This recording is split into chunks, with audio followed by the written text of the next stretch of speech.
ಬಳ್ಳಾರಿಯಲ್ಲಿ ಇವತ್ತು ಬಹಳ ದೊಡ್ಡ ಮಟ್ಟದಲ್ಲಿ ಇಡಿ ಅಧಿಕಾರಿಗಳ ದಾಳಿ ನಡೆದಿದೆ. ಒಬ್ರಲ್ಲ ಇಬ್ರಲ್ಲ, ಸಂಸದರು ಶಾಸಕರುಗಳ ಮನೆಗಳ ಮೇಲೆ ಇವತ್ತು ದಾಳಿಯನ್ನು ನಡೆಸಲಾಗಿದೆ. ಪ್ರತಿಯೊಬ್ಬರ ಮನೆಗಳನ್ನು ಜಾಲಾಡಲಾಗ್ತಾ ಇದೆ. ಅಷ್ಟೇ ಅಲ್ಲದೆ ಬೆಂಗಳೂರಿನಲ್ಲಿರುವಂತಹ ಆ ಶಾಸಕರು ಮತ್ತು ಸಂಸದರ ಮನೆಗಳನ್ನು ಕೂಡ ಇಡಿ ದಾಳಿ ನಡೆಸಿ ಅಲ್ಲೂ ಕೂಡ ತಲಾಶ್ ಮಾಡ್ತಾ ಇದೆ. ಗಡಿನಾಡು ಬಳ್ಳಾರಿಯಲ್ಲಿ ವಾಲ್ಮೀಕಿ ಹಗರಣದ ವಾಸನೆ ಜೋರಾಗಿ ಬಡಿತಾ ಇರುವಂಥದ್ದು. ಇದಕ್ಕೆಲ್ಲ ಬಹಳ ಮುಖ್ಯ ಕಾರಣ ಅಂತ ಹೇಳಿದರೆ ವಾಲ್ಮೀಕಿ ಹಗರಣದ ವಿಚಾರ. ಕಾಂಗ್ರೆಸ್ನ ಸಂಸದ ಶಾಸಕರ ಮನೆ ಕಚೇರಿಗಳನ್ನು ಜಾಲಾಡ್ತಾ ಇದೆ ಇಡಿ ದಾಳಿಯಿಂದಾಗಿ ಬೆಳಗ್ಗಿನಲ್ಲೇ ಪರಿಶೀಲನೆಯೂ ಕೂಡ ನಡೀತಾ ಇದೆ ಒಂದು ಕಡೆಯಲ್ಲಿ. ಹಾಗೆ ಮತ್ತೊಂದು ಕಡೆಯಲ್ಲಿ ರಾಜಕೀಯದ ಮೇಲಾಟವೂ ಕೂಡ ಸಾಗ್ತಾ ಇದೆ. ಎರಡೂ ಜೊತೆಯಲ್ಲೇ ಆಗ್ತಾ ಇದೆ. ಒಂದು ಕಡೆಯಲ್ಲಿ ಇಡಿಯವರ ಪರಿಶೀಲನೆ, ಮತ್ತೊಂದು ಕಡೆಯಲ್ಲಿ ರಾಜಕೀಯ ಮೇಲಾಟ. ಇದರಲ್ಲಿ ಬಹಳ ಮುಖ್ಯವಾಗಿ ತಟ್ಟುತ್ತಾ ಇರುವಂಥದ್ದು ವಾಲ್ಮೀಕಿ ಹಗರಣದ ವಾಸನೆ. ಇದೇ ಕಾರಣಕ್ಕಾಗಿ ಕಾಂಗ್ರೆಸ್ನ ಸಂಸದರು ಶಾಸಕರುಗಳ ಮನೆಗಳನ್ನು ಮತ್ತು ಕಚೇರಿಗಳನ್ನು ಇಡಿ ದಾಳಿ ನಡೆಸಿ ಅಲ್ಲಿ ದಾಖಲೆಗಳಿಗೆ ಹುಡುಕಾಡ್ತಾ ಇದೆ. ಜೊತೆಗೆ ತಮ್ಮ ಬಳಿ ಇರುವಂತಹ ಕೆಲವೊಂದು ದಾಖಲೆಗಳನ್ನ ಮುಂದಿಟ್ಟು ವಿವರಣೆಯನ್ನು ಕೇಳ್ತಾ ಇದ್ದಾರೆ. ಹೇಗಾಯಿತು, ಏನಾಯಿತು, ಎಲ್ಲಿಂದ ಬಂತು, ಎಲ್ಲಿಗೆ ಹೋಯಿತು, ಈ ಮೆಸೇಜು, ಈ ಡೀಟೇಲ್ಸು, ಈ ಹಣ, ಇದೆಲ್ಲದಕ್ಕೆ ಸಂಬಂಧಪಟ್ಟಂತಹ ಡೀಟೇಲ್ಸನ್ನು ಅವರು ಪಡ್ಕೊಳ್ಳುವಂಥ ಪ್ರಯತ್ನ ಮಾಡ್ತಾ ಇದ್ದಾರೆ. ವಾಲ್ಮೀಕಿ ಹಗರಣಕ್ಕೆ ಸಂಬಂಧಪಟ್ಟಂತೆಯೇ ಈ ಇಡಿ ದಾಳಿ ನಡೆದಿದೆ ಅನ್ನುವಂಥದ್ದು ಇಲ್ಲಿರುವಂತಹ ಮುಖ್ಯ ಅಂಶ. ವಿಶೇಷವಾಗಿ ಇಲ್ಲಿ ಬಿ ನಾಗೇಂದ್ರ ಹಾಗೆಯೇ ಸಂಸದರಾಗಿರ್ತಕ್ಕಂಥ ಇ ತುಕಾರಾಮ್, ಕಂಪ್ಲಿ ಶಾಸಕರು, ಕೂಡ್ಲಿಗಿ ಶಾಸಕರು ಹಾಗೂ ಬಳ್ಳಾರಿ ನಗರ ಕ್ಷೇತ್ರದ ಶಾಸಕರು. ಹೀಗೆ ಬಳ್ಳಾರಿ ನಗರ, ಬಳ್ಳಾರಿ ಗ್ರಾಮಾಂತರ, ಕಂಪ್ಲಿ, ಕೂಡ್ಲಿಗಿ ಮತ್ತು ಬಳ್ಳಾರಿಯ ಸಂಸದ, ಹೀಗೆ ಇವರೆಲ್ಲರನ್ನ ಮನೆಗಳ ಮೇಲೆ ದಾಳಿ ನಡೆಸುವುದರ ಮೂಲಕವಾಗಿ ಮಹರ್ಷಿ ವಾಲ್ಮೀಕಿ ಪರಿಶಿಷ್ಟ ಪಂಗಡಗಳ ಅಭಿವೃದ್ಧಿ ನಿಗಮದ ಅಕ್ರಮಕ್ಕೆ ಸಂಬಂಧಪಟ್ಟಂತಹ ಮಾಹಿತಿಯನ್ನು ಕಲೆ ಹಾಕುವ ಕೆಲಸವನ್ನು ಈಗ ಇಡಿ ಮಾಡ್ತಾ ಇದೆ. ಜಾರಿ ನಿರ್ದೇಶನಾಲಯದಿಂದ ಎರಡನೇ ಬಾರಿಗೆ ಈ ದಾಳಿ ನಡೆದಿರುವಂಥದ್ದು. ಈ ಹಿಂದೆ ಜಾರಿ ನಿರ್ದೇಶನಾಲಯದವರು ಅಧಿಕಾರಿಗಳ ಮನೆಗಳ ಮೇಲೆ ದಾಳಿ ನಡೆಸಿ ಅವರಿಂದ ಮಾಹಿತಿಯನ್ನು ಪಡ್ಕೊಳ್ಳುವಂತಹ ಕೆಲಸವನ್ನು ಇಡಿ ಮಾಡಿತ್ತು. ಈಗ ಏನು ಈ ಬಾರಿ ಅಧಿಕಾರಿಗಳ ಬದಲು ಕೇವಲ ರಾಜಕಾರಣಿಗಳ, ಜನಪ್ರತಿನಿಧಿಗಳ ಮನೆಗಳ ಮೇಲೆ ಮಾತ್ರ ದಾಳಿಯನ್ನು ನಡೆಸಲಾಗಿದೆ. ಹಿಂದೆ ಅಧಿಕಾರಿಗಳು ಹಾಗೆಯೇ ಅಫ್ಕೋರ್ಸ್ ನಾಗೇಂದ್ರ ಅವರಿಂದಲೂ ಕೂಡ ಮಾಹಿತಿಯನ್ನು ಪಡೆಯುವಂಥ ಕೆಲಸವನ್ನು ಇಡಿ ಮಾಡಿದ್ದು. ಈ ಬಾರಿ ಅಧಿಕಾರಿಗಳ ಬದಲು ರಾಜಕಾರಣಿಗಳೇ ಟಾರ್ಗೆಟ್ ಆಗಿದ್ದಾರೆ. ನೇರವಾಗಿ ರಾಜಕಾರಣಿಗಳ ಮನೆಗಳ ಮೇಲೆ, ಅದರಲ್ಲೂ ಶಾಸಕರುಗಳ ಮನೆಗಳ ಮೇಲೆ ಆಗಿರುವಂತಹ ದಾಳಿ. ಬಳ್ಳಾರಿ ಸಂಸದ, ಬಳ್ಳಾರಿ ಜಿಲ್ಲೆಯ 4 ಶಾಸಕರಿಗೆ ಇಡಿ ಬಿಸಿಯನ್ನು ಮುಟ್ಟಿಸಿದೆ. ಇದರ ಮೂಲಕವಾಗಿ 8 ತಂಡಗಳಾಗಿ ಬೆಂಗಳೂರು ಮತ್ತು ಬಳ್ಳಾರಿಯಲ್ಲಿ ಶೋಧ ಕಾರ್ಯವನ್ನು ನಡೆಸಿರುವಂಥದ್ದು. ಬೆಂಗಳೂರು ಮತ್ತು ಬಳ್ಳಾರಿಯಲ್ಲಿ ಈ ಶೋಧ ಕಾರ್ಯಾಚರಣೆ ನಡೆದಿತ್ತು. ರಾಜಕಾರಣಿಗಳ ಮನೆ ಕಚೇರಿಗಳಲ್ಲಿ ಏಕಕಾಲಕ್ಕೆ ಶೋಧ ನಡೆಸಲಾಗಿದೆ. ಏನೇನು ದಾಖಲೆಗಳನ್ನು ಇಟ್ಟಿದ್ದಾರೆ, ಯಾಕಂದ್ರೆ ಹಣ ಹರಿದಾಡಿರೋದಕ್ಕೆ ಪೂರಕವಾಗಿರ್ತಕ್ಕಂಥ ಒಂದಿಷ್ಟು ಮಾಹಿತಿಯನ್ನು ಇಡಿ ಅವರು ಕಲೆ ಹಾಕಿದ್ದಾರೆ. ಅತ್ಯಂತ ಮಹತ್ವದ ಮಾಹಿತಿಯನ್ನು ಕಲೆ ಹಾಕಿದ್ದಾರೆ ಅನ್ನುವಂತಹ ಮಾಹಿತಿ ಇರುವಂಥದ್ದು. ಇಲ್ಲಿ ಇರುವಂತಹ ಪ್ರಮುಖವಾಗಿರ್ತಕ್ಕಂಥ ಆರೋಪಗಳ ವಿಚಾರಕ್ಕೆ ಬಂದಾಗ ಮೊದಲನೇದು ಅಕ್ರಮವಾಗಿ ಹಣ ವರ್ಗಾವಣೆಯನ್ನು ಮಾಡಲಾಗಿದೆ. ವಾಲ್ಮೀಕಿ ನಿಗಮದಿಂದ ಹೊರಟಿರ್ತಕ್ಕಂತಹ ಹಣ ಅದು MG ರೋಡ್ನ ಒಂದು ಶಾಖೆಗೆ ಹೋಗಿ ಆ ಶಾಖೆಯಿಂದ ಓಡಿ ಮೂಲಕವಾಗಿ ಅದು ಹೈದರಾಬಾದ್ ತಲುಪಿ ಹೈದರಾಬಾದ್ನಿಂದ ಅದು ಮತ್ತೆ ಬಂದಿರುವಂಥದ್ದು ಬಳ್ಳಾರಿ ಮತ್ತು ರಾಯಚೂರು ಭಾಗದಕ್ಕೆ ಬಂದು ಅದು ಇಲ್ಲಿ ಬಳಕೆ ಆಗಿದೆ ಅಂತೇಳಿ. ಹಣದ ದುರುಪಯೋಗ ಅಂದರೆ ಹಾಗೆ ಬಂದಿರತಕ್ಕಂತಹ ಹಣ ನಂತರ ಹೇಗೆ ದುರುಪಯೋಗ ಆಗಿದೆ, ಹೇಗೆ ಅದು ಬೂತ್ ಮಟ್ಟದಲ್ಲಿ ಹಂಚಿಕೆ ಆಗಿದೆ, ಇದಕ್ಕೆ ಸಂಬಂಧಪಟ್ಟಂತೆಯೂ ಕೂಡ ಬಹಳ ಮಹತ್ವದ ಮಾಹಿತಿಗಳನ್ನು ಇಡಿ ಹೊಂದಿದೆ ಅಂತ ಹೇಳಲಾಗ್ತಾ ಇದೆ. ಇಲ್ಲಿ ಹಣದ ದುರುಪಯೋಗ ಹೇಗೆ ಆಗಿದೆ ಅಂತ ಹೇಳಿದ್ರೆ, ಲೋಕಸಭಾ ಎಲೆಕ್ಷನ್ಗೆ ಹಣ ಬಳಕೆಯನ್ನು ಮಾಡಿಕೊಂಡಿದ್ದಾರೆ. ಲೋಕಸಭೆ ಎಲೆಕ್ಷನ್ನ ಖರ್ಚು ವೆಚ್ಚಗಳನ್ನು ನಿಭಾಯಿಸುವುದಕ್ಕೆ ಬೇಕಾಗಿ ವಾಲ್ಮೀಕಿ ನಿಗಮದಿಂದ ಹೊರಟಂತಹ ಹಣ ಆ ದಾರಿಗಳ ಮೂಲಕವಾಗಿ ಬಂದು ತಲುಪಿರುವಂಥದ್ದು ಬಳ್ಳಾರಿ ಲೋಕಸಭಾ ಚುನಾವಣೆಗೆ ಅನ್ನುವಂಥದ್ದು. ಯಾಕಂದರೆ ಆ ಸಂದರ್ಭದಲ್ಲಿ ಸಚಿವರಾಗಿದ್ದಂತಹ ಬಿ ನಾಗೇಂದ್ರ ಇದರಲ್ಲಿ ಮಹತ್ವದ ಪಾತ್ರವನ್ನು ನಿಭಾಯಿಸಿದ್ದಾರೆ ಅನ್ನುವ ಆರೋಪವನ್ನು ಇಡಿ ಮಾಡ್ತಾ ಇದೆ. ಇಲ್ಲಿ ಇವತ್ತು ಇಡಿ ಶಾಕ್ ಕೊಟ್ಟಿರುವಂಥದ್ದು ಬಳ್ಳಾರಿ ಗ್ರಾಮಾಂತರ ಕ್ಷೇತ್ರದ ಶಾಸಕರಾಗಿರುವ ಮಾಜಿ ಸಚಿವ ಬಿ ನಾಗೇಂದ್ರ ಅವರಿಗೆ, ಹಾಗೆಯೇ ನಾಗೇಂದ್ರ ಅವರ PA ಆಗಿರುವಂತಹ ಗೋವಿಂದರಾಜು ಅವರ ಮನೆ ಮೇಲೂ ಕೂಡ ದಾಳಿಯನ್ನು ನಡೆಸಲಾಗಿದೆ. ಇನ್ನು ನಾರಾ ಭರತ್ ರೆಡ್ಡಿ, ಬಳ್ಳಾರಿ ನಗರ ಕ್ಷೇತ್ರದ ಶಾಸಕರಾಗಿರ್ತಕ್ಕಂತಹ ನಾರಾ ಭರತ್ ರೆಡ್ಡಿ ಅವರ ಮನೆ ಮೇಲೂ ಕೂಡ ದಾಳಿಯನ್ನು ನಡೆಸಲಾಗಿದೆ. ಹಾಗೆಯೇ JN ಗಣೇಶ್, ಕಂಪ್ಲಿಯ ಶಾಸಕರು, ಕಂಪ್ಲಿ ಶಾಸಕರ ಮನೆ ಮೇಲೂ ಕೂಡ ಇವತ್ತು ಇಡಿ ದಾಳಿಯನ್ನು ನಡೆಸಿದೆ. ಜೊತೆಗೆ ಈ ತುಕಾರಾಂ ಬಳ್ಳಾರಿ ಕ್ಷೇತ್ರದ ಸಂಸದರು, ಬಳ್ಳಾರಿಯ ಸಂಸದರಾಗಿರ್ತಕ್ಕಂತಹ ಈ ತುಕಾರಾಂ ಅವರ ಮನೆ ಮೇಲೂ ಕೂಡ ದಾಳಿ ನಡೆಸಲಾಗಿದೆ.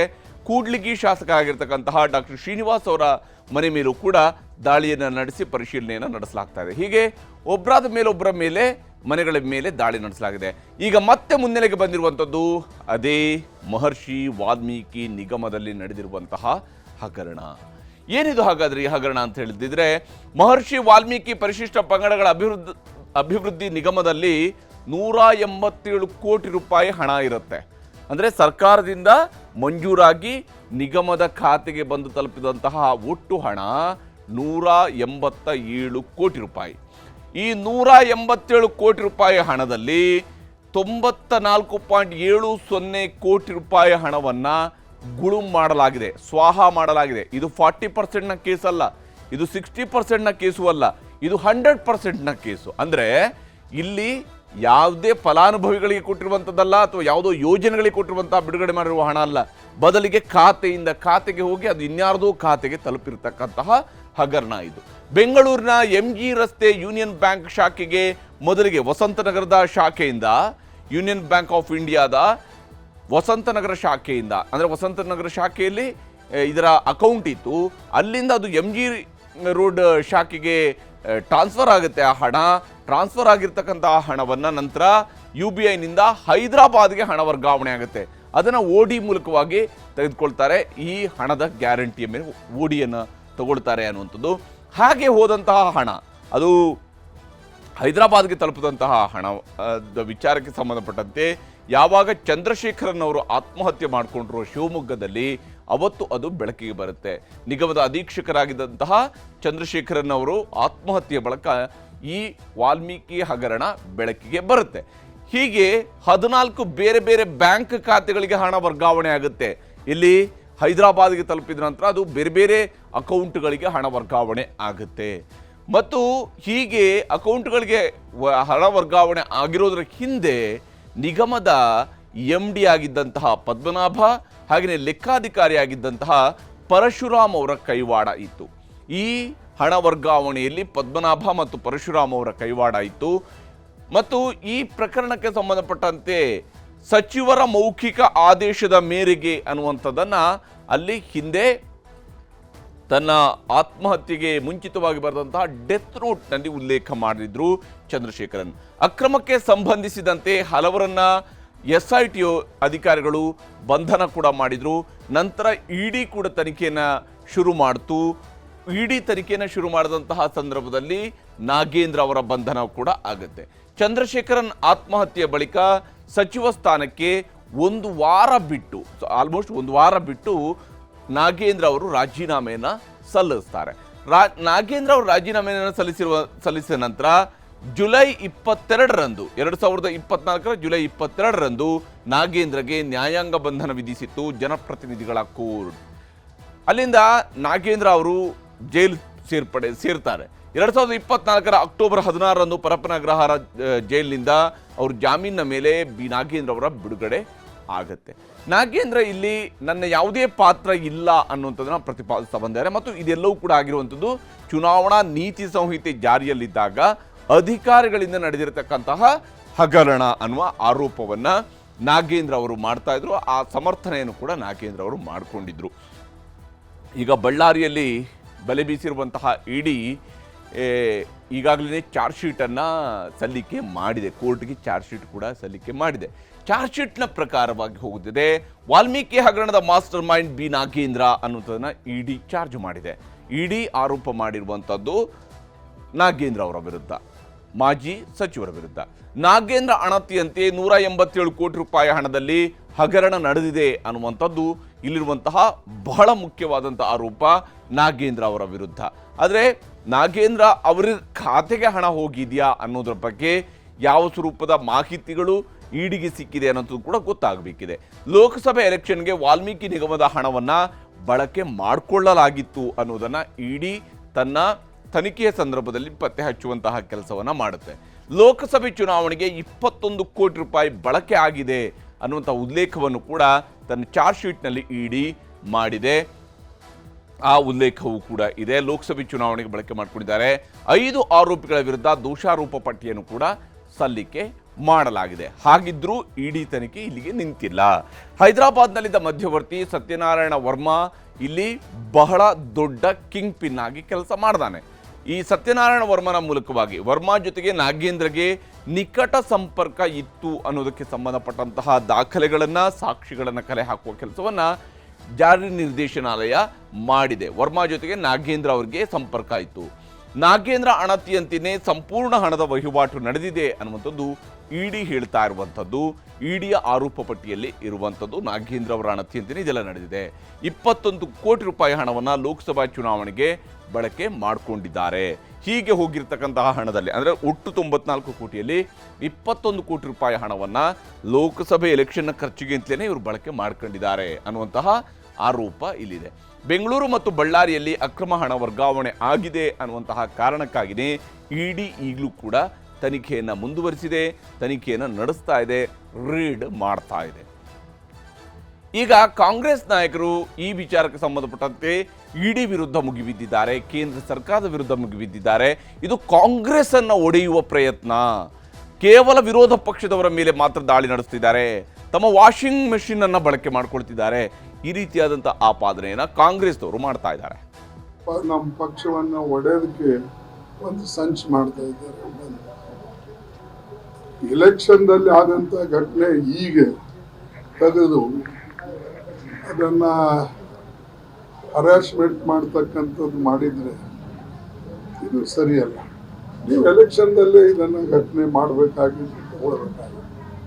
ಆದರೆ 1 ವರ್ಷದ ನಂತರ, 1.5 ವರ್ಷದ ನಂತರ ಇವೆಲ್ಲ ತೆಗಿತಕ್ಕಂಥದ್ದು ಅಂದರೆ ಇಲ್ಲಿರ್ತಕ್ಕಂಥ MLAಗಳಿಗೆ ಅಥವಾ ಇಲ್ಲಿರ್ತಂಥ ಪಾರ್ಟಿ ಒಂದು ಶಾಸಕರಿಗೆ ಡಿವೈಡ್ ಮಾಡಬೇಕು ಅಂತಕ್ಕಂಥ ಅವ್ರ ಪ್ರಯತ್ನ ನಡೆದಿದೆ. ಕಾನೂನು ಪ್ರಕಾರವಾಗಿ ಮಾಡಲಿ ಅನ್ನೋದು ಅಷ್ಟೇ. ಯಾವುದೇ ಕಾನೂನಿನ ಉಲ್ಲಂಘನೆ ಆಗಿದ್ರೆ ಅದಕ್ಕೆ ಸಪೋರ್ಟ್ ಮಾಡಲ್ಲ. ಯಾವುದೇ ಕಾನೂನಿನ ಅನುಷ್ಠಾನದಲ್ಲಿ ಅಡ್ಡಿ ಬರಲ್ಲ, ಅಡ್ಡಿಪಡಿಸಲ್ಲ. ಎಲ್ಲ ಶಾಸಕರ ಮೇಲೆ ನನ್ನ ಪ್ರಕಾರ ಅವರು ಯಾವ ಇದಕ್ಕೂ ಸಂಬಂಧ ಇಲ್ಲ. ಯಾರ ಚೀಟಿ ಬರ್ತಿದ್ದಾರೆ ಅಂತ ಹೇಳಿ ಮಾಧ್ಯಮದಲ್ಲಿ ಬಂದಿತ್ತು. ನಮ್ಮ ಮಂತ್ರಿಗಳಾಗಲಿ ನಮ್ಮ ಶಾಸಕರಲ್ಲಿ ಯಾವ ಇನ್ವಾಲ್ವ್ ಆಗಿಲ್ಲ, ಯಾವ ವೋಟರ್ಸ್ ಇಲ್ಲ, ಅವ್ರು ಯಾವ ಎಲೆಕ್ಷನ್ ಅಲ್ಲಿ ಯಾವ ಹಣನ ಉಪಯೋಗಿಸಿಲ್ಲ. ಏನು ದುಡ್ಡು ಮಿಸ್ಯೂಸ್ ಯಾರು ಅಧಿಕಾರಿಗಳು ಮಾಡಿದ್ರು ಅದನ್ನ 90% ರಿಕವರಿ ಮಾಡಿದ್ದಾರೆ ಅಂತ ಹೇಳಿ ನನಗೆ ಆಫೀಸರ್ಸ್ ತಿಳಿಸಿದ್ರು. ನಮ್ಮ ಶಾಸಕರಿಗೂ ಈ ಇದಕ್ಕೂ ಈ ಒಂದು ಎಸ್ ಟಿ ವಾಲ್ಮೀಕಿ ಇದಕ್ಕೂ ಯಾವ ತರದ ಸಂಬಂಧನೂ ಇಲ್ಲ. ನಮ್ಮ ಎಂಪಿಗೂ ಸಂಬಂಧ ಇಲ್ಲ, ನಮ್ಮ MLAಗೂ ಸಂಬಂಧ ಇಲ್ಲ. ಹೀಗೆ ಕಾಂಗ್ರೆಸ್ ನಾಯಕರು ಈ ದಾಳಿಯ ವಿಚಾರಕ್ಕೆ ಸಂಬಂಧಪಟ್ಟಂತೆ ಬಂದಾಗ ಇದು ರಾಜಕೀಯವಾದಂತಹ ಟಾರ್ಗೆಟ್, ಹ್ಯಾರಾಸ್ಮೆಂಟ್ ಮಾಡ್ತಾ ಇದ್ದಾರೆ, ನಾವು ಕಾನೂನಿಗೆ ಅಡ್ಡಿಪಡಿಸೋದಿಲ್ಲ, ಆದರೆ ಈ ರೀತಿಯಾಗಿ ನಮ್ಮ ಮೇಲೆ ದಬ್ಬಾಳಿಕೆ ಮಾಡೋದು ಸರಿಯಲ್ಲ ಅನ್ನುವಂಥ ರೀತಿಯಲ್ಲಿ ಮಾತನಾಡ್ತಾ ಇದ್ದಾರೆ.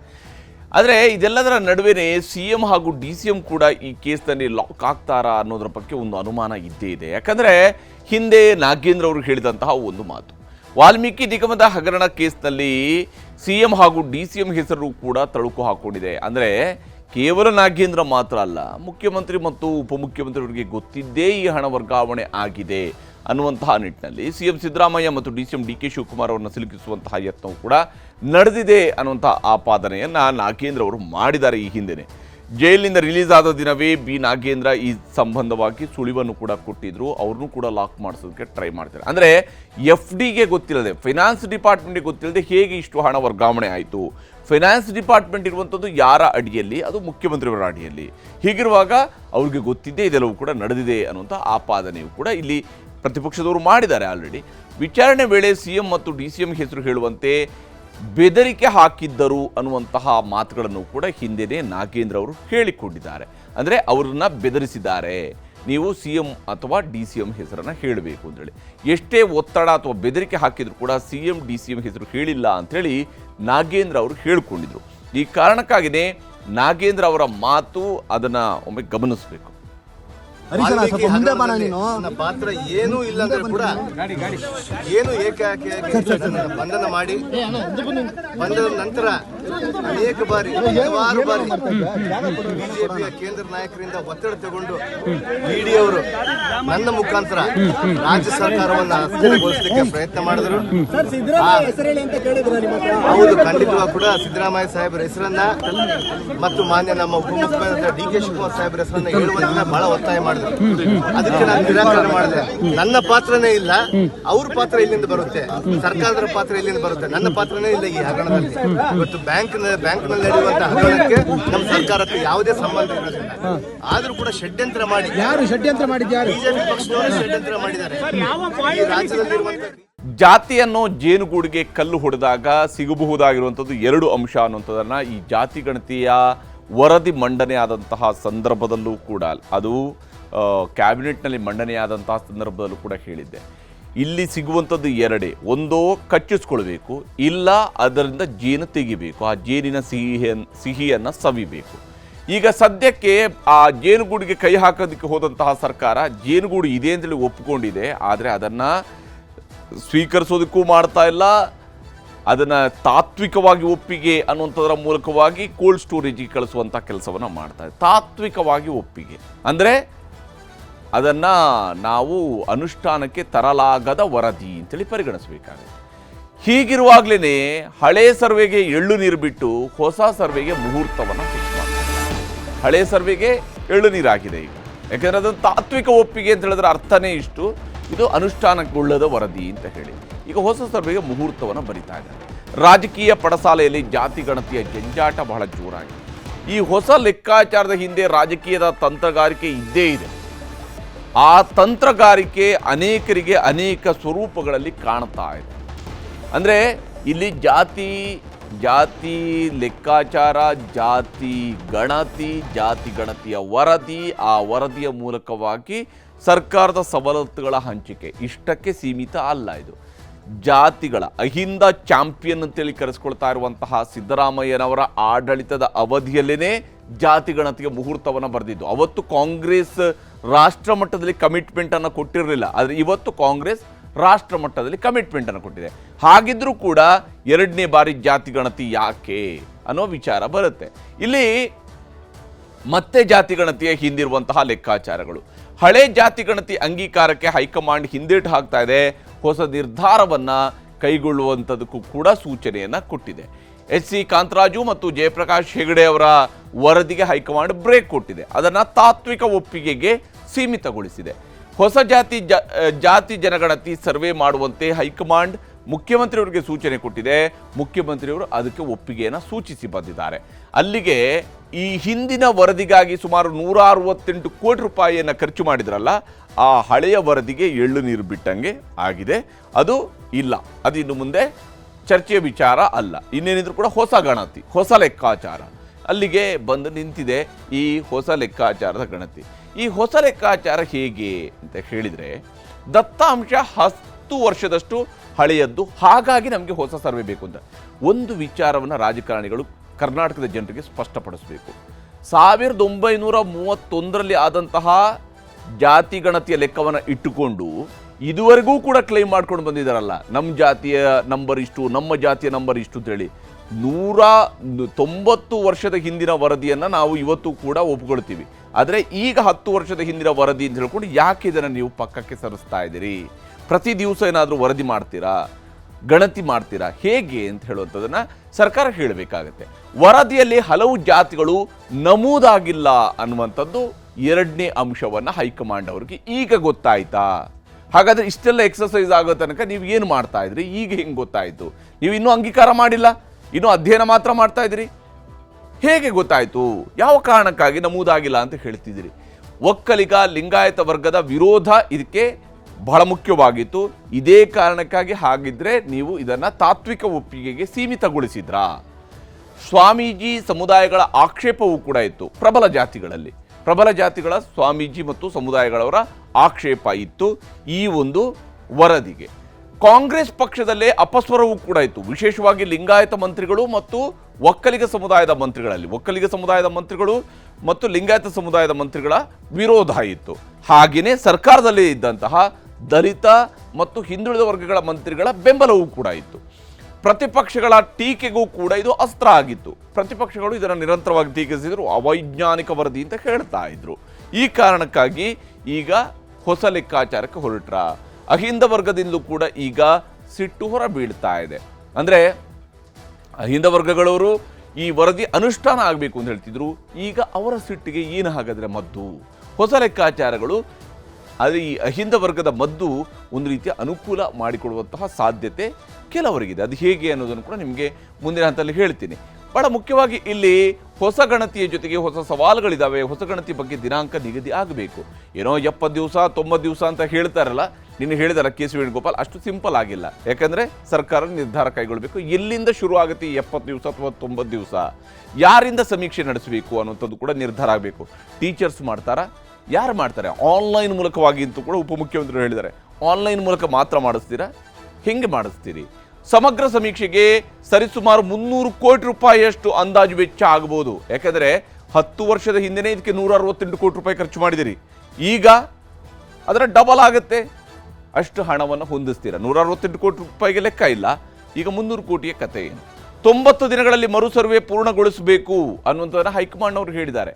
ಆದರೆ ಅಷ್ಟು ಬೇಗನೆ ಮುಗಿಯುತ್ತಾ? ಸರ್ವೆ ನಡೆಸಿದರೆ ವರದಿ ಬರೋದಕ್ಕೆ ಎಷ್ಟು ದಿನ ಆಗುತ್ತೆ? ಯಾಕಂದರೆ ಇದೊಂದು ದೊಡ್ಡ ಎಕ್ಸರ್ಸೈಸ್. ಇದು ಸುಮಾರು 6.5 ಕೋಟಿ ಜನ, 7 ಕೋಟಿ ಜನರ ಒಟ್ಟು ಲೆಕ್ಕಾಚಾರವನ್ನು ಹೇಳಬೇಕು. ಈ 7 ಕೋಟಿಗಿಂತ ಹೆಚ್ಚು ಜನರ ಲೆಕ್ಕಾಚಾರವನ್ನು ಹೇಳುವಂತಹ ವಿಚಾರ ಆಗಬೇಕು. ಅಸಮಾಧಾನಗೊಳ್ಳುವಂತಹ ಅಹಿಂದ ವರ್ಗದ ಮನವೊಲಿಕೆಯೂ ಕೂಡ ಆಗಬೇಕು. ಯಾಕಂದರೆ ಅಹಿಂದ ವರ್ಗ ಕಾಯ್ತಾ ಇತ್ತು, ನೀವು ಜಾತಿ ಗಣತಿಯನ್ನು ಅನುಷ್ಠಾನಕ್ಕೆ ತರ್ತೀರಿ ಅಂತ ಹೇಳ್ಕೊಂಡು. ಸಿದ್ದರಾಮಯ್ಯನವರು ಅಹಿಂದ ವರ್ಗಗಳ ಸಮಾವೇಶಗಳಲ್ಲಿ ಈ ಮಾತುಗಳನ್ನು ಹೇಳ್ತಾ ಇದ್ರು, ಪ್ರಾಮಿಸ್ ಮಾಡ್ತಾ ಇದ್ರು. ಈಗ ಆ ಸಮುದಾಯಕ್ಕೆ ಏನು ಹೇಳ್ತೀರಿ ಅನ್ನುವಂಥ ಪ್ರಶ್ನೆ ಬರುತ್ತೆ. ಇಲ್ಲಿ ಶಿವಕುಮಾರ್ ಅವರ ಕಡೆಗೂ ಕೂಡ ಒಂದು ನೋಟ ಇದ್ದೇ ಇದೆ. ಯಾಕೆಂದರೆ ಹೊಸ ಸರ್ವೆಗೆ ವೀರಶೈವ ಸಮಾಜ ಮತ್ತು ಒಕ್ಕಲಿಗ ಸಮುದಾಯ ಸ್ವಾಗತವನ್ನು ಕೋರಿದೆ. ಇದು ನಿಜಕ್ಕೂ ಕೂಡ ಶಿವಕುಮಾರ್ ಅವರ ಅಪ್ಪರ್ ಹ್ಯಾಂಡ್ ಅಂತೇಳಿ. ಅಂದರೆ ಶಿವಕುಮಾರ್ ಅವ್ರಿಗೆ ಈ ಸರ್ವೆ ವಿಚಾರದಲ್ಲಿ ವಿರೋಧ ಇತ್ತು. ಒಕ್ಕಲಿಗ ಸಮುದಾಯದ ಸಮಾವೇಶದಲ್ಲಿ ಅವರು ಭಾಗಿಯಾಗಿದ್ದರು, ಸಭೆಗಳಲ್ಲಿ ಭಾಗಿಯಾಗಿದ್ದರು, ಪತ್ರಕ್ಕೆ ಸಹಿ ಹಾಕಿದ್ರು. ಅವರ ವಿರೋಧ ಇತ್ತು. ಅದನ್ನು ದಾಖಲಿಸುವಂಥ ಕೆಲಸವನ್ನು ಮಾಡಿದರು. ಒಕ್ಕಲಿಗ ಶಾಸಕರ ಸಭೆಯನ್ನು ಕೂಡ ಕರೆದು ಅಲ್ಲೂ ಕೂಡ ಅದನ್ನು ದಾಖಲಿಸುವಂಥ ಪ್ರಯತ್ನವನ್ನು ಮಾಡಿದರು. ಜೈನ, ಬಂಟ, ಬೆಸ್ತ, ಲಂಬಾಣಿ ಸಮುದಾಯದ ಮನವಿಯನ್ನು ಕೂಡ ಡಿ ಕೆ ಶಿವಕುಮಾರ್ ಅವರು ಸ್ವೀಕಾರ ಮಾಡಿದ್ದಾರೆ. ಬೇರೆ ಬೇರೆ ಸಮುದಾಯಗಳ ಮನವಿಗಳನ್ನು ಕೂಡ ಸ್ವೀಕರಿಸಿದ್ದಾರೆ. ಜಾತಿಗಳ ಬಗ್ಗೆ ನಿಜ ಹೇಳಿ ಬರೆಸಿ, ಗೊಂದಲ ಬೇಡ ಅಂಥೇಳಿ ಶಿವಕುಮಾರ್ ಅವರು ಹೇಳ್ಕೊಂಡಿದ್ದಾರೆ. ಈ ಮೂಲಕ ನಾನು ಎಲ್ಲರ ಪರವಾಗಿ ಇದ್ದೀನಿ ಅನ್ನುವಂಥದ್ದನ್ನು ತೋರಿಸುವ ಪ್ರಯತ್ನವನ್ನು ಅವರು ಕೂಡ ಮಾಡಿದ್ದಾರೆ. ನಮ್ಮದು ಜಾತಿಗೆ ಗಣತಿಗೆ ವಿರೋಧ ಅಲ್ಲ, ಹೊಸದಾಗಿ ಬರ್ಸೋಣ, ವೈಜ್ಞಾನಿಕವಾಗಿ ಬರ್ಸೋಣ, ಕರೆಕ್ಟಾಗಿ ಬರ್ಸೋಣ. ಕರೆಕ್ಟಾಗಿರುವಂಥ ಈಗ 2ನೇ ಗಣತಿ ಇದೆಯಲ್ಲ, ಇದನ್ನು ಇವರೆಲ್ಲರೂ ಕೂಡ ಒಪ್ಕೊಳ್ತಾರೆ ಅಂತ ಭಾವಿಸಬೇಕಾಗಿದೆ. ಆದರೆ ಇವರ ಅನುಕೂಲಕ್ಕೆ ತಕ್ಕಂತೆ ಅಂಕಿಅಂಶ ಬರುತ್ತಾ ಅನ್ನೋಂಥದ್ದನ್ನು ನೋಡಬೇಕಾಗಿದೆ. ಯಾಕಂದರೆ ಅಂಕಿಅಂಶ ವಾಸ್ತವವಾಗಿ ಮಾತ್ರ ಇರುತ್ತೆ. ಈ ವಿಚಾರಕ್ಕೆ ಸಂಬಂಧಪಟ್ಟಂತೆ ಯಾರ್ಯಾರು ಏನು ಹೇಳ್ತಿದ್ದಾರೆ, ಯಾರ ಅಭಿಪ್ರಾಯಗಳು ಹೇಗಿದ್ದಾವೆ ಅನ್ನೋದನ್ನು ನಿಮಗೆ ತೋರಿಸ್ತೀನಿ. ಕರ್ನಾಟಕ ಸರ್ಕಾರ ಜಾತಿ ಗಣತಿಯನ್ನು ಪುನಃ ಪರಿಶೀಲನೆ ಮಾಡ್ತೇವೆ ಅನ್ನುವಂಥ ಒಂದು ಹೇಳಿಕೆಯನ್ನು ನೀಡಿರುವುದು ಅತ್ಯಂತ ಸಮಂಜಸವಾಗಿದೆ. ಜಾತಿ ಗಣತಿ ಮೂಲಕ ನಮ್ಮ ರಾಜ್ಯದಲ್ಲಿರುವಂಥ ಎಲ್ಲ ಜಾತಿಗಳ ಸಾಮಾಜಿಕ, ಶೈಕ್ಷಣಿಕ ಮತ್ತು ಸಾಂಸ್ಕೃತಿಕ ಅಭಿವೃದ್ಧಿ ಹೇಗಿದೆ ಅನ್ನೋದನ್ನು ಕಂಡುಕೊಳ್ಳೋದು ಬಹಳ ಮುಖ್ಯ. ಈಗ ಏನು ಹೈಕಮಾಂಡು ಮತ್ತು ಕರ್ನಾಟಕ ಸರ್ಕಾರದ ಮಾನ್ಯ ಮುಖ್ಯಮಂತ್ರಿಗಳು ಮತ್ತು ಉಪಮುಖ್ಯಮಂತ್ರಿಗಳು ಇವರೆಲ್ಲರೂ ಕೂಡ ಇವತ್ತು ಮರುಪರಿಶೀಲಿಸ್ತೀರಿ ಅಂತೇಳಿ ಒಂದು ನಿನ್ನೆ ಸ್ಟೇಟ್ಮೆಂಟನ್ನು ಕೊಟ್ಟಿದ್ದಾರೆ. ಅದಕ್ಕೆ ನಾವು ನಮ್ಮ ಮಠದ ಸ್ವಾಮೀಜಿಗಳು ಮತ್ತು ನಮ್ಮ ಸಂಘದ ಎಲ್ಲ ಪದಾಧಿಕಾರಿಗಳು ಮತ್ತು ನಮ್ಮ ಜನಾಂಗದ ಎಲ್ಲ ಮುಖಂಡರುಗಳ ಪರವಾಗಿ ಅವರಿಗೆ ಅಭಿನಂದನೆಗಳನ್ನ ಸಲ್ಲಿಸ್ತೀನಿ. ಏನು ಹಿಂದೆ ಆಗಿದ್ದಂಥ 10 ವರ್ಷಗಳ ಹಿಂದೆ ಆಗಿದ್ದಂಥ ಸಮೀಕ್ಷೆಯನ್ನೇ ನಾವು ಜಾರಿ ಮಾಡ್ತೀರಿ ಅಂತೇಳಿ ಅವರು ಪ್ರಯತ್ನ ಪಟ್ಟರು. ಆದರೆ ಅದಕ್ಕೆ ನಾವು ವಿರೋಧ ವ್ಯಕ್ತಪಡಿಸಿದ್ರಿ. ಆ ವಿರೋಧಕ್ಕೆ ಅವರು ಇವತ್ತು ನಮಗೆ ಮನ್ನಣೆ ಕೊಟ್ಟು ಇವತ್ತು ಬೇರೆ ತೀರ್ಮಾನ ತಗೊಂಡಿದ್ದಾರೆ. ಅದಕ್ಕೂ ನಿಜಕ್ಕೂ ಕೂಡ ನಮಗೆಲ್ಲರಿಗೂ ಕೂಡ ಸಂತೋಷ ಆಗಿದೆ. ಇನ್ನಾದರೂ ಹೀಗೆ ಪ್ರಬಲ ಸಮುದಾಯದವರು ಇದನ್ನು ಸ್ವಾಗತಿಸ್ತಾ ಇದ್ದಾರೆ. ಆದರೆ ಇದರ ಹಿನ್ನೆಲೆಯಲ್ಲಿ ಸಿದ್ದರಾಮಯ್ಯನವ್ರಿಗೂ ಕೂಡ ಈ ಜಾತಿ ಗಣತಿಯ ಮರು ಸಮೀಕ್ಷೆ ಇದೆಯಲ್ಲ, ಇದು ಲಾಭ ತಂದು ಕೊಡುವಂತಹ ಸಾಧ್ಯತೆ ಹೇಗಿರುತ್ತೆ ಅನ್ನೋದನ್ನು ಕೂಡ ನೋಡಬೇಕು. ಮತ್ತೊಮ್ಮೆ ಜಾತಿ ಗಣತಿಯಿಂದ ಸಿದ್ದರಾಮಯ್ಯ ಮತ್ತಷ್ಟು ಸಮಯಕ್ಕೆ ಸೇಫ್ ಆಗ್ತಾರೆ. ಮುಖ್ಯಮಂತ್ರಿ ಕುರ್ಚಿಯ ಬದಲಾವಣೆಯ ವಿಚಾರಗಳಿದಾವಲ್ಲ, ಜಾತಿ ಗಣತಿ ಮುಗಿಯುವವರೆಗೂ ಕೂಡ CM ಬದಲಾವಣೆ ಚರ್ಚೆ ಮುಂದೂಡಿಕೆ ಆಗುತ್ತಾ ಅನ್ನುವಂಥದ್ದನ್ನು ಕುತೂಹಲದಿಂದ ನೋಡಬೇಕಾಗಿದೆ. ಇದು ಬಹಳ ಮುಖ್ಯ ಆಗಿದೆ. ಇದರ ಪರಿಣಾಮಗಳು ಮುಂದಿನ ದಿವಸಗಳಲ್ಲಿ ಗೋಚರ ಆಗುವಂಥದ್ದು ಇದ್ದೇ ಇದೆ. ಯಾಕಂದರೆ ನವೆಂಬರ್ನಲ್ಲಿ CM ಕುರ್ಚಿ ಸಿಗುವಂತಹ ವಿಶ್ವಾಸದಲ್ಲಿ DK ಶಿವಕುಮಾರ್ ಅವರು ಕುಳಿತಿದ್ದಾರೆ. ಅಲ್ಲಿಗೆ 2.5 ವರ್ಷ ಆಗುತ್ತೆ, ನಂತರ ತಾನು ಮುಖ್ಯಮಂತ್ರಿ ಆಗ್ತೀನಿ ಅಂತ ವಿಶ್ವಾಸದಲ್ಲಿದ್ದಾರೆ. ಈಗ ಈ ಜಾತಿಗಳ ಮರುಗಣತಿ ವರದಿ ಇದೆಯಲ್ಲ, ಇದು ನವೆಂಬರ್ ತಿಂಗಳಲ್ಲೇ ಮುಗಿದು ಹೋಗ್ಬಿಡುತ್ತೆ ಅಂತ ಹೇಳೋದನ್ನ ನಿರೀಕ್ಷಿಸೋದು ಅಸಾಧ್ಯ. ಯಾಕೆಂದರೆ 3 ತಿಂಗಳಲ್ಲಿ ಅಂತ ಹೇಳಿದ ತಕ್ಷಣ ನಾಳಿನಿಂದಲೇ ಶುರು ಆಗೋದಿಲ್ಲ. ಇದು ಅದಕ್ಕೆ ಬೇಕಾಗಿರೋ ಬಹಳಷ್ಟು ಎಕ್ಸಸೈಸ್ ಇದೆ, ಅದೆಲ್ಲವೂ ಕೂಡ ಶುರು ಆಗಬೇಕಾಗಿದೆ. ಅದು ಇನ್ನೂ 6 ತಿಂಗಳು ಆಗ್ಬೋದು, 1 ವರ್ಷವೂ ಕೂಡ ಆಗ್ಬೋದು. ಜಾತಿಗಳ ಮರುಗಣತಿ ವರದಿ ಬರುವವರೆಗೂ ಕೂಡ ಸಿದ್ದರಾಮಯ್ಯನವರು ಸೇಫ್ ಆಗಿರ್ತಾರಾ? ಈ ಜಾತಿ ಗಣತಿಯ ವರದಿಯ ಮೂಲಕವಾಗಿಯೇ ಅವರು ತಮ್ಮ ಕುರ್ಚಿಯನ್ನು ಭದ್ರಪಡಿಸ್ಕೊಳ್ತಾರಾ ಅನ್ನೋಂಥದ್ದನ್ನು ಕೂಡ ನೋಡಬೇಕಾಗಿದೆ. ಇದು ರಾಜಕೀಯವಾಗಿ ಬಹಳ ಜಟಿಲವಾಗಿರುವಂಥ ಮತ್ತು ಭಾಳ ವಿಶೇಷವಾದಂತಹ ನಡೆಗಳನ್ನು ಈಗ ಇಲ್ಲಿ ಇಡಲಾಗ್ತಾ ಇದೆ. ಇದು ಅಕ್ಷರಶಃ ಚದುರಂಗ, ಜಾತಿಯ ಚದುರಂಗದ ನಡೆಗಳಿವು. ಈ ಚದುರಂಗದಲ್ಲಿ ಯಾರು ಅಂತಿಮವಾಗಿ ಗೆಲ್ತಾರೆ ಅನ್ನೋಂಥದ್ದನ್ನು ನೋಡಬೇಕಾಗಿರುವಂಥದ್ದು.